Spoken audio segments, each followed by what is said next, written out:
We talked about gout. With gout, what lab are we looking at?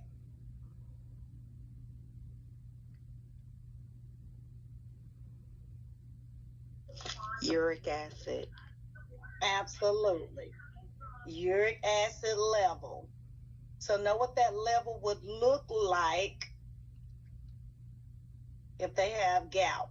So would that uric acid level be high or low? Elevated. Elevated. So it'll be above what number? What's the normal uric acid level? Anybody know?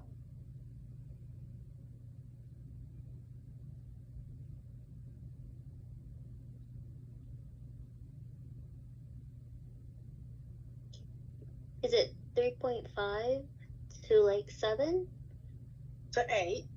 But yes, good. 3.5 to 8. And so if it's going to be high, then you know it's going to be above 8, right? All right.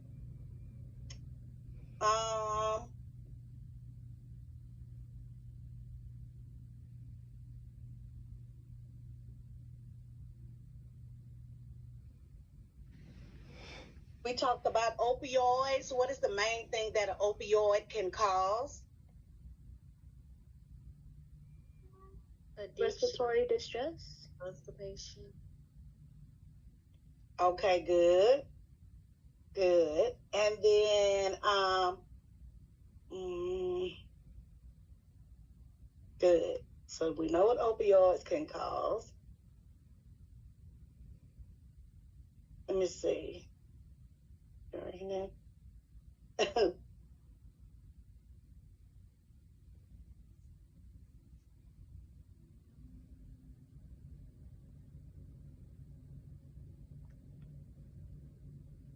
Okay, good. All right. We talked about HIV.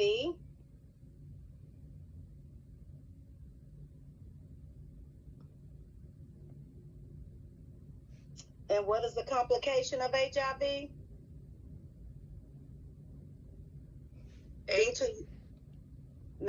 No. That's after it advances. Like complication due to it lowering the person's immune system. What's a complication? The main one. Infection. Absolutely. So with infection, how would that person know when to call a doctor if they're getting some type of infection? What's going to show up first? Fever. Good. Okay. Remember, fever is not 99 or 100. It's over what? 101. Over 101. Good. All right.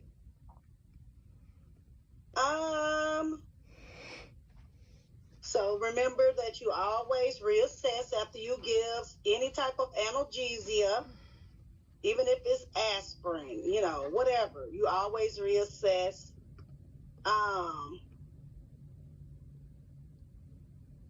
When you reassess,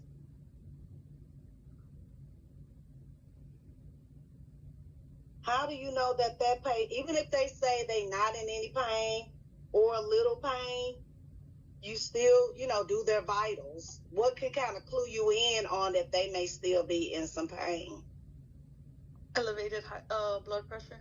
Elevated blood pressure. And what else? And elevated what? Heart rate. Heart rate. Good. So then if you notice that, then you'll ask them to do what? How do we get the severity of pain? Just rate their pain. Rate their pain. Good. Even if they don't say they are in pain, you ask them to rate their pain, and then they'll go ahead and rate that for you. All right. So you gave them some medicine. You went back and reassessed, did their vitals. they had an elevated heart rate and an elevated blood pressure, you gonna ask them to rate their pain. Good.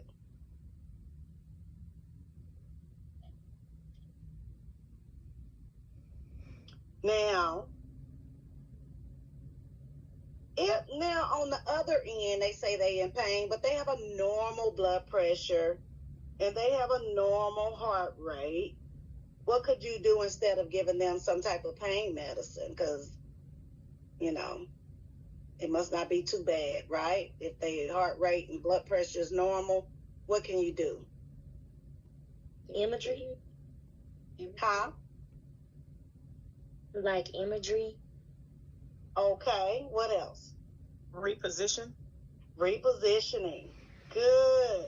Absolutely. Reposition them. You can even walk them around if they want, walk around a little bit. Reduce stimulation. No, we're not gonna stimulate. No, it's Offer like saying, a back. reduce it. Huh? Like reduce it, like close the curtains and like get them comfortable. Yeah, but you gotta move them. You can offer them like a back rub or something, a therapeutic massage if it's appropriate, if they're not like bedbound or something. Right. So anything that that you can't do for all patients, then no, don't worry about it. But you can reposition them. You can offer to walk them, to kind of help. Maybe they got some gas built up in their stomach. Maybe it's just they've been laying on one side too long, whatever the case may be. You can reposition them, get them up to walk if they can't, or just get them up from the bed to the chair, things like that. And you can also ask them what would they like to do, what would they like to try.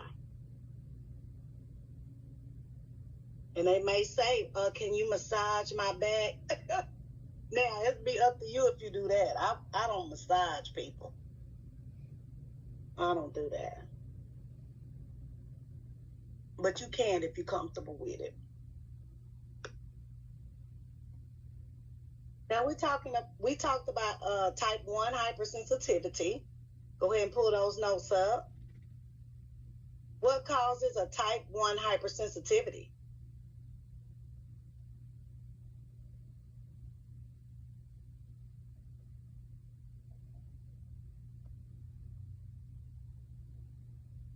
What? Like pollen, food. Okay, so things that can cause like a contact, right? Yeah. Like a bee sting as well. Anything that's come in contact with that person. So what are some signs and symptoms of a type 1 hypersensitivity?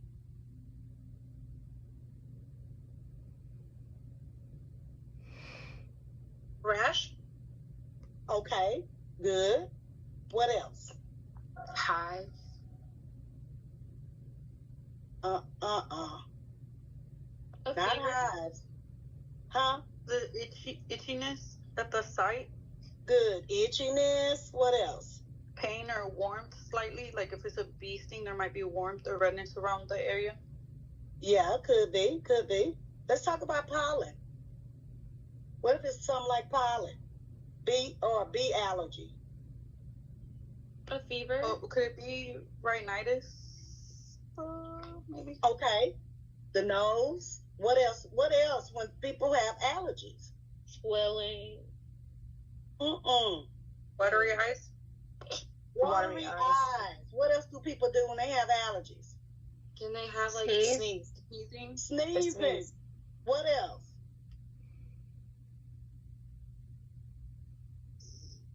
Would allergic conjunctivitis be one? No, not that one. Okay.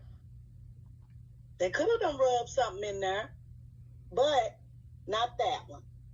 Could it be maybe slight coughing? Like some people from the allergies get like a cough from the irritation? No. So we got the itchy, watery eyes. We got the sneezing. Somebody said something about sinuses. Would it be like pain from sinuses? Like facial what pain? type of pain does sinus pressure cause? A migraine headache. Huh?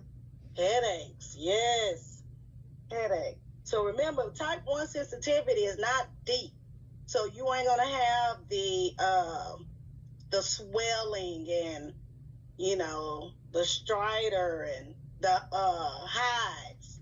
That's a deeper allergic reaction. Okay, this is just superficial, pretty much. That's how you should look at type 1 hypersensitivity. Okay. Is it going to mess with their blood pressure?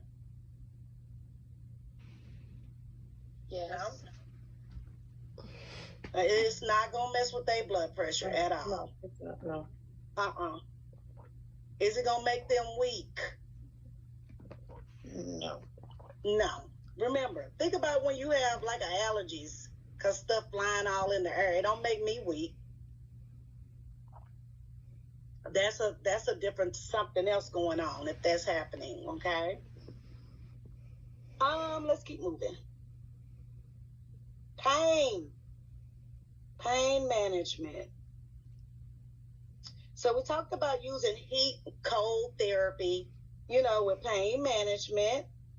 Like if they have like a sprained ankle or, some type of tissue, connective tissue, or even like with rheumatoid arthritis, osteoarthritis.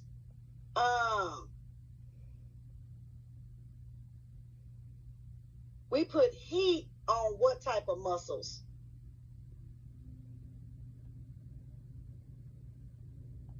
The bony areas. Okay, so those muscles are in what? Why we putting heat on it? Because they what?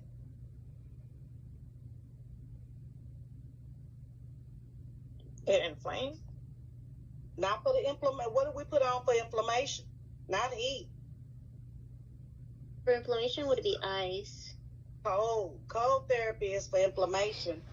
So heat therapy is for what? For sore muscles. Because it's Sore muscles.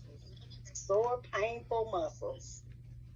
That's the difference. That's why they do heat and cold. Heat is for the pain. You put that on for 20 minutes. Then you put the cold on there for the inflammation to help with that. Okay? That's the difference. That's why they do heat and cold. All right. We talked about OPQRST for pain assessment, remember? Just know what those are for, what they stand for. And how, if you have to ask each one in a question, what that'll look like, okay?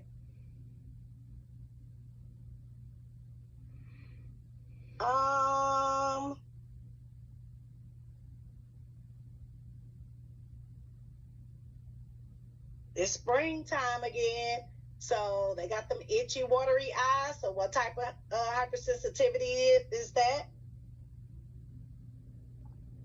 1. Type 1. Good. So what's going to tell us when we look at the labs that it's type 1 hypersensitivity? What did I say we look at for allergies? Which lab are we looking at? So with an E, Is it eosinophils? Yes. Yep.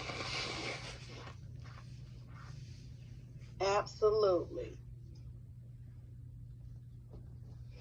How do you, what was it? How do you spell it?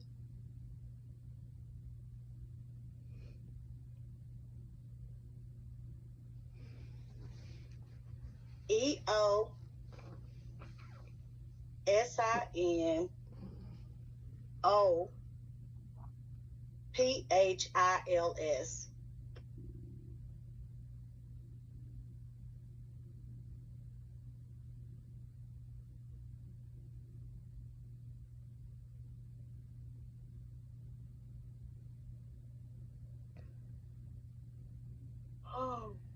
Okay. Why would they refer a client or a patient to like a pain specialist?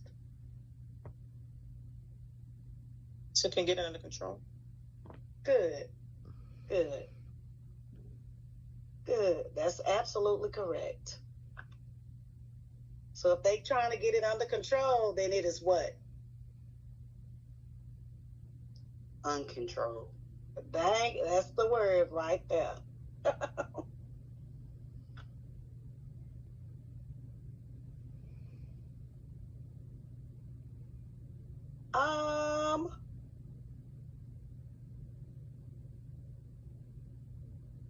What is it?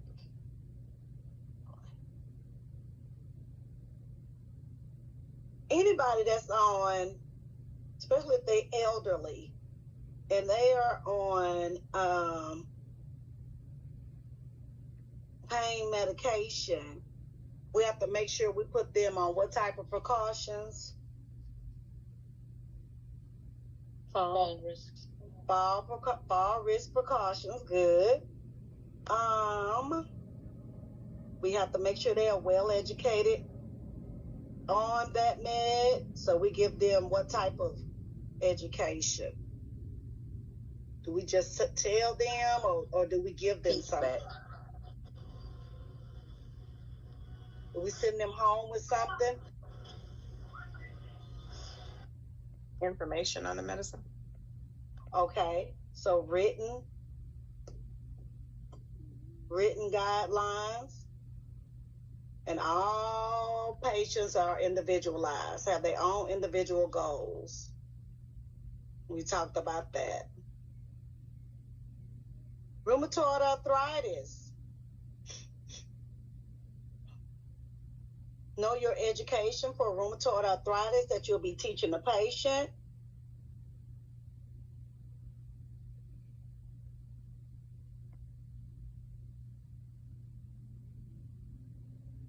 Community acquired MRSA. So that's like our athletes that come in there with, because they done been in them showers with all the other athletes, or they got it before they got to the hospital. That's what community acquired. So remember that. Or even like nursing home patients, a lot of them have that.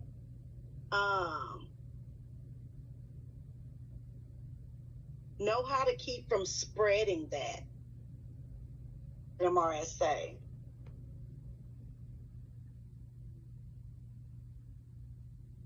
Can those with community acquired MRSA have visitors in their room?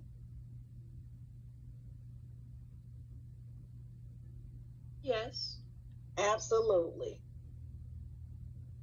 Do we want those wounds moist? No. No, we do not. Okay? Good.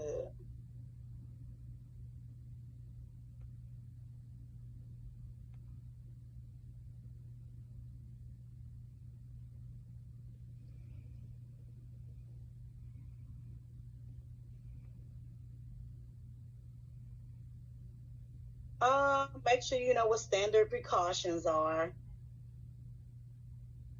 That's pretty simple. And then we just talked about what you guys were mentioning earlier, but you mentioned some complementary and alternative interventions for pain. Someone said massage, someone said music, those types of things. Look at all of those.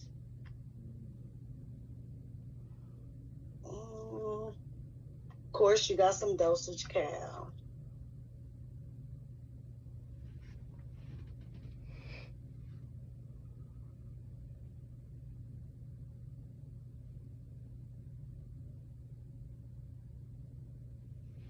You're going to have a picture of a thigh, of a patient's thigh, and you're going to need to know where to give an IM injection. You'll have to click it, so I really can't. So make sure you look at that, or at least know where you should give an IM.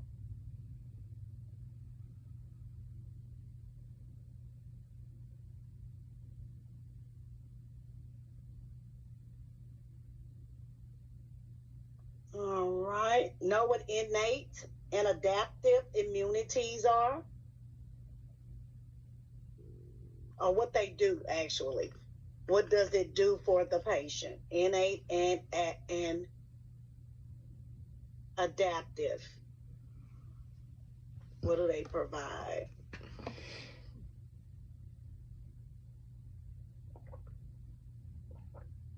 We talked about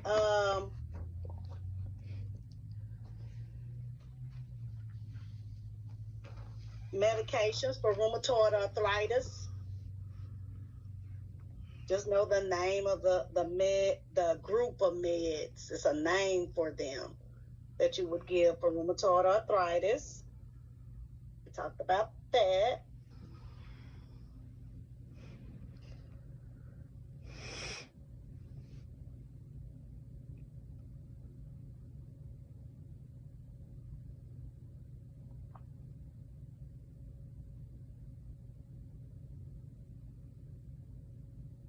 Know what gives passive immunity for hepatitis B infection.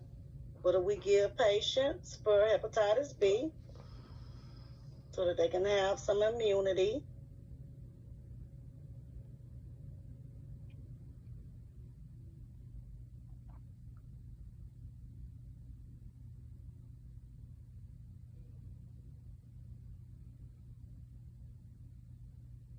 Can you give information to a parent that has an adult child, that you're caring for the adult child? Can you give their medical information to the parent? No. Yes or no? Okay, good. No. And what do we consider adults? What age? 18 and up. 18 and up. Good.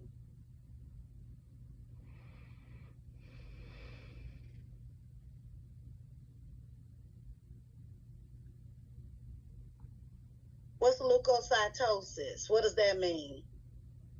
If a patient has leukocytosis, then they have a what?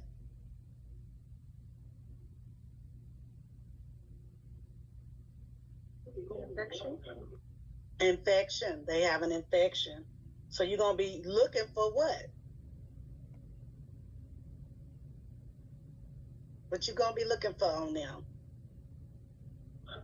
Fever. Rash, fever. Like An where? open wound. Huh? An open wound.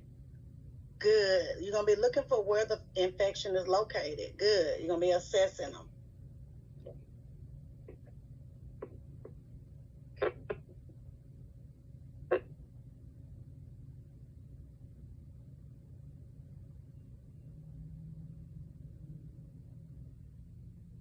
And what's the most common pathogen that is resistant to antibiotics?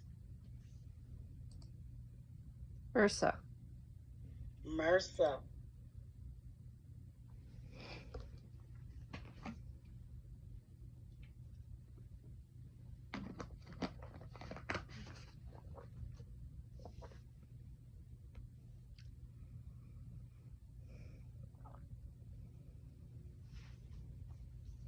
Okay.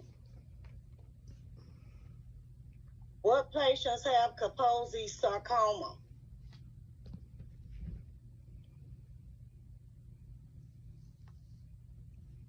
That we talked about.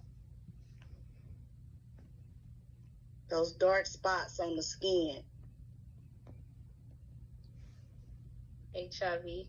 HIV.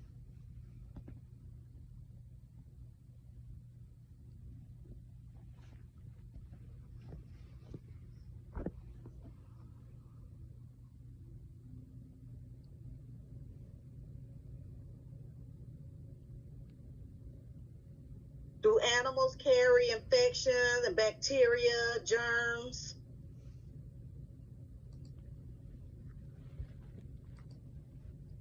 Yes or no? Yes, they do. Absolutely. So if our patient has an immune issue, and like it's, immune issue, deficiency, Should they have a pet at home? No. They should not.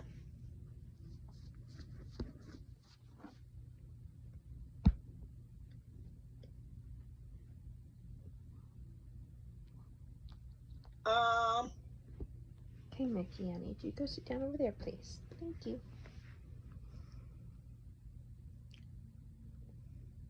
Where does immunity come from? Humoral immunity. What organ? Where do our T cells and all those types of things, where do they come from? B cells? What type of immunity? Can you repeat that? Humoral, or just immunity? The bone marrow? The bone marrow. Absolutely.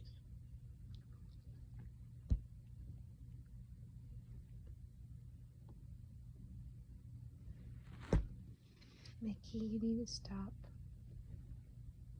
Huh? Oh, I'm so sorry. My mic clicked on my cat. Look at just when you're gonna need to know what patient to see first. So you'll just have to read those and see which one you feel like you should go and see first. Mickey, you need to stop walking on my keyboard. What's wrong with you?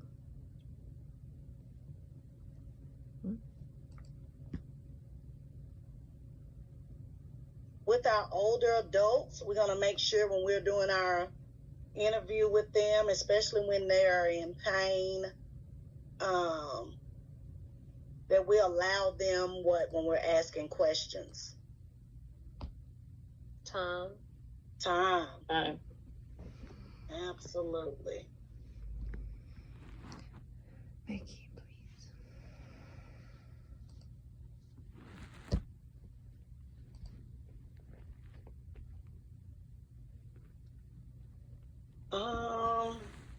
Stop.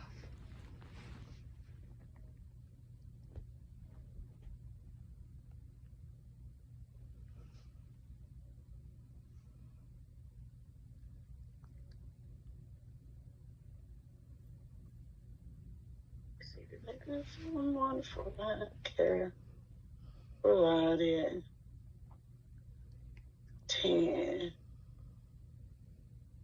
Medication was given. Okay.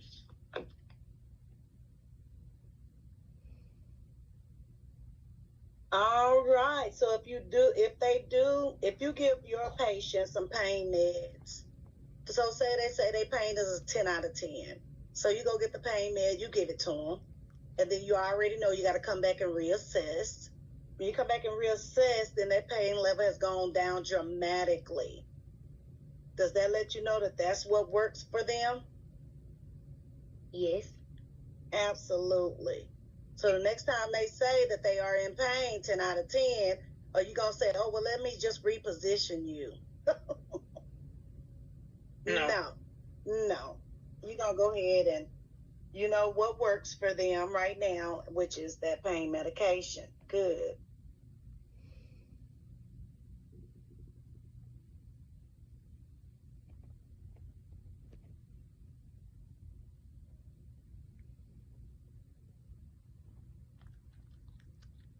All right. Pain. A lot of the pain questions we answered, so it's a lot of pain questions. So I'm just gonna skip over them.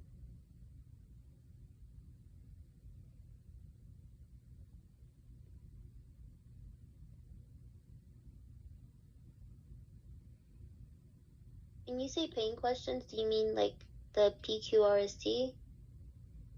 Some, yeah, mostly. Just assessment of pain. Yeah, so PQRST. Knowing like vitals, if a person is in pain or if they're not in pain, you know. But mostly, yeah.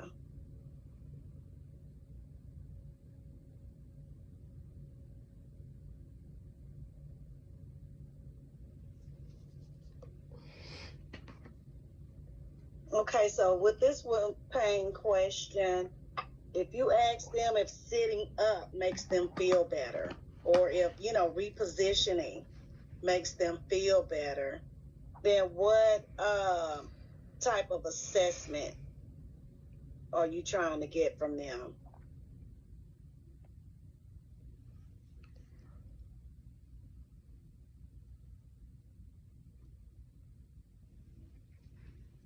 When you're looking at PQRST.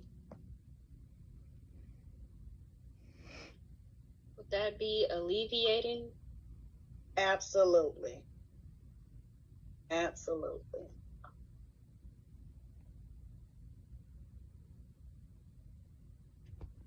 So make sure, yes, you know the OPQRST. O means what? Onset. Okay, good. Onset. Yes.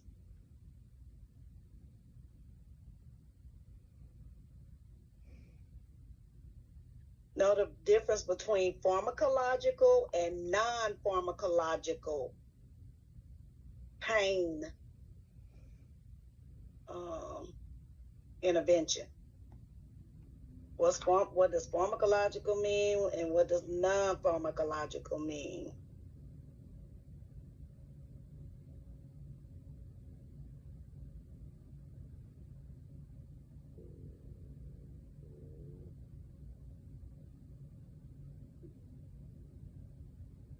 Know how to read a doctor's order. So it's just going to pretty much have a doctor's order there that's going to ask you a question about it. And you just go right off the doctor's order. Okay?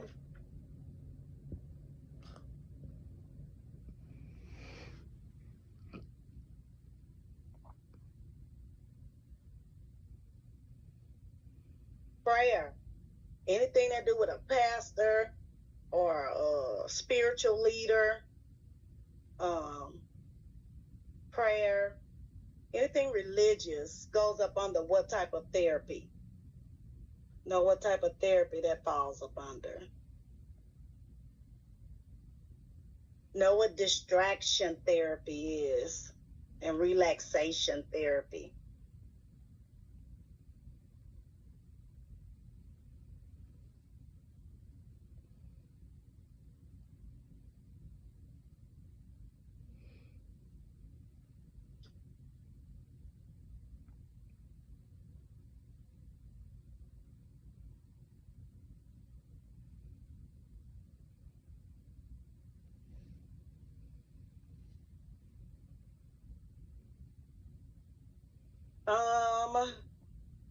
Remember we talked about, patients with AIDS can have what we call opportunistic diseases like that pneumocystis jirovecii pneumonia. What does the mucus look like with that? And what do you need to make sure of if they have that? What's our main thing we are assessing? That's a priority when they have this is what? It affects their what? Is it the respiratory? The respiratory, which is their what? The airway? The airway. Absolutely. That's what's most important. That's priority. So you said patients with AIDS have opportunistic diseases? Yeah, but the one we talked about was the pneumonia one. Such as pneumonia, and that's when we assess the respiratory. And you're going to assess them. Okay.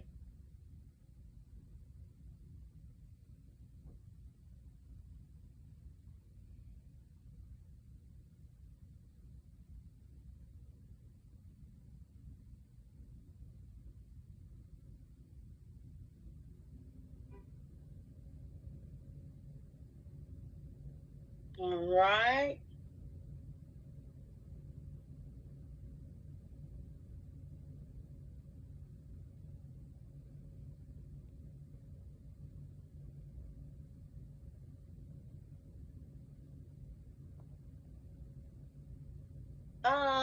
gout. We talked about gout.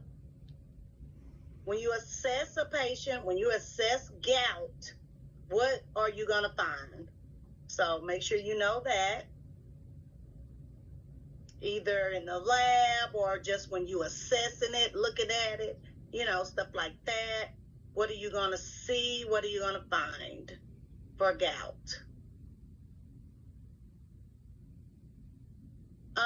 Lifestyle changes for gout. Make sure you look at that. Know the lifestyle changes for gout.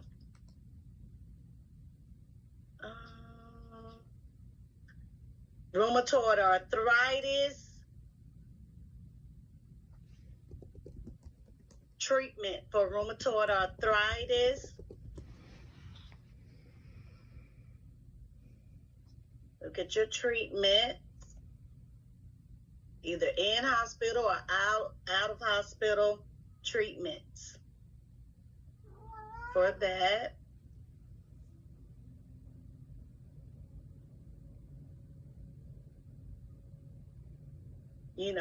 And also what can reduce stiffness for them with rheumatoid arthritis. So we're looking at specifically.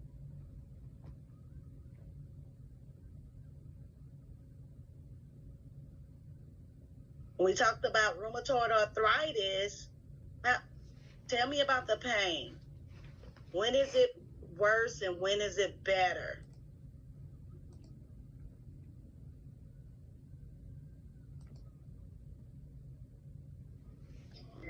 Worse in the morning and gets better in the afternoon.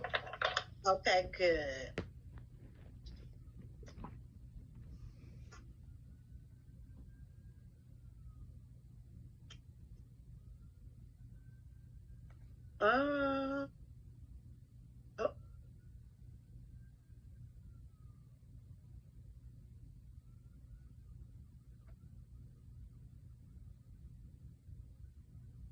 Remember, if they if they do have an MRSA, what type of precautions do we place them on?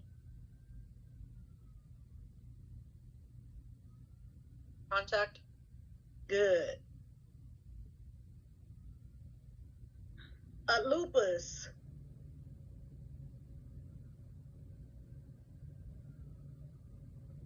Teaching.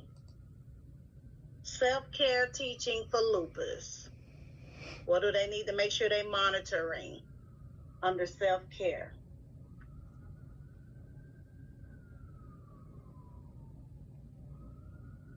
And that's it.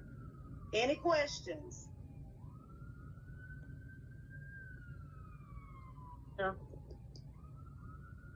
I have one question. Mm-hmm. For distraction therapy, would that be like turning on the TV? You have to look at that slide. Okay. But it's under CAM, complementary and alternative medicine, or non-medicine actually. It's all non-medicine, non-pharmacological, but it'll be up under that. Okay. Mm-hmm. Just to verify. Sorry. Uh-huh. Just to verify, our exam, is it on Tuesday? Yeah. Okay. 7 a.m. Are we gonna have any fill in the blanks? No, thank God. I think they went in and took all those out.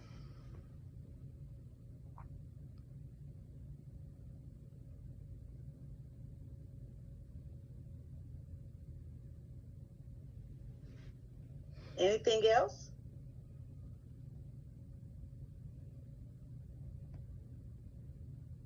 That's it for me. Thank you. No, thank you. All right. Thank you. All right. Well, y'all have a great